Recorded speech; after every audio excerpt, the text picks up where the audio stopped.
महाराष्ट्र की 288 में से वो कौन सी 73 सीटें हैं जो बन सकती हैं सूबे की सत्ता के लिए टर्निंग पॉइंट। आखिर किस किस दल को डरा रही है ये और किस दल की उम्मीदें जगा रही है ये। क्या है इन 73 सीटों का रहस्य, आइए जानते हैं। नमस्कार, मैं हूं सुदर्शन चक्रधर और आप देख रहे हैं सबका पसंदीदा शो चक्रव्यूह। महाराष्ट्र विधानसभा चुनाव में अब महाविकास आघाड़ी और महायुति के बीच कांटे की टक्कर होने जा रही है। राज्य की कुल 288 सीटों में से करीब 1/4 विधानसभा सीटें सत्ता के लिए टर्निंग पॉइंट साबित हो सकती है। विधानसभा की ये वो 73 सीटें हैं जिनमें पिछले चुनाव में हार जीत का अंतर 10,000 से भी कम वोटों का था। ऐसे में अगर इन सीटों पर कुछ वोट इधर से उधर हो गए तो सारा खेल ही गड़बड़ा जाएगा। यही कारण है कि किसी को ये सीटें डरा रही हैं तो किसी की उम्मीदें जगाने का काम कर रही हैं। महाराष्ट्र विधानसभा चुनाव के लिए नामांकन भरने की अंतिम तारीख 29 अक्टूबर है। इस बार दोनों ही गठबंधनों का स्वरूप पूरी तरह से बदल गया है। बीजेपी नेतृत्व वाले एनडीए के साथ शिंदे की शिवसेना और अजित पवार की एनसीपी है, तो कांग्रेस के अगुवाई वाले इंडिया गठबंधन के साथ उद्धव ठाकरे की शिवसेना और शरद पवार की एनसीपी है।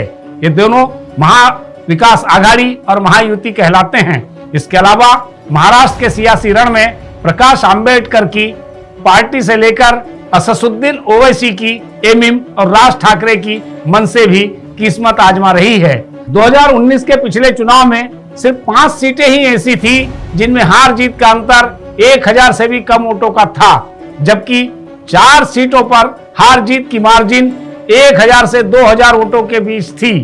28 सीटों पर हार जीत का अंतर 2000 से 5000 के बीच था और 36 सीटें तो ऐसी थी जहां पर 5 से 10,000 के वोटों का अंतर रहा था। इनमें दिलचस्प तथ्य यह है कि इनमें से ज्यादातर सीटें विदर्भ की है। तो सवाल है कि वो कौन सी 73 सीटें हैं जो महाराष्ट्र की सत्ता की किस्मत इस बार पलट सकती है। तो जानते हैं कि वो सीटें कौन सी है। वे सीटें हैं शहादा, साकरी, Akot, Amalner, Chikhli, Sindkhed Raja, Dhamangaon railway, Achalpur, Morshi, Nagpur waste, Tumsar, Sakoli, Amgaon, Chimur, Ralegaon, Pusad, वर्सोया, Umarkhed, Basmat, कलवान, Nashik waste, कल्याण ग्रामीण, बांद्रा ईस्ट, उरण, जुन्नर, भोर, शिवाजीनगर, पुणे कैंट, गेवराई, करमाला, कोरेगांव, कराड़ दक्षिण, हतंगले और सांगली। 2019 में जिन सीटों पर हार जीत का अंतर 5 से 10,000 के बीच था, उसमें 14 सीटें बीजेपी ने जीती थी, तो 8 सीटों पर कांग्रेस ने कब्जा जमाया था, 6 सीटें एनसीपी, 3 सीटें निर्दलीय, 1 सीट पर शिवसेना जीती थी, जबकि 3 सीट पर अन्य उम्मीदवारों के खाते में गई थी। इस तरह कम मार्जिन वाली सीटों के सियासी समीकरण को समझा जा सकता है। तो क्या इस बार ये सीटें कोई नया रिजल्ट देंगी या सत्ता का समीकरण ही पलट देगी? यूं भी महाराष्ट्र का सियासी समीकरण पिछले चुनाव के लिहाज से इस बार काफी बदल गया है।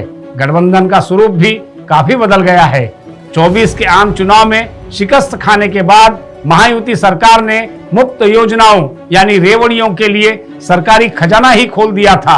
वही महाविकास आघाड़ी ने भी अपने सारे घोड़े खोल दिए हैं। ऐसे में महाराष्ट्र की जंग बड़ी दिलचस्प हो गई है। हालांकि लोकसभा और विधानसभा चुनाव में वोटिंग पैटर्न अलग अलग होते हैं, लेकिन वोटों के आंकड़े आने वाले नतीजों का संकेत दे देते हैं।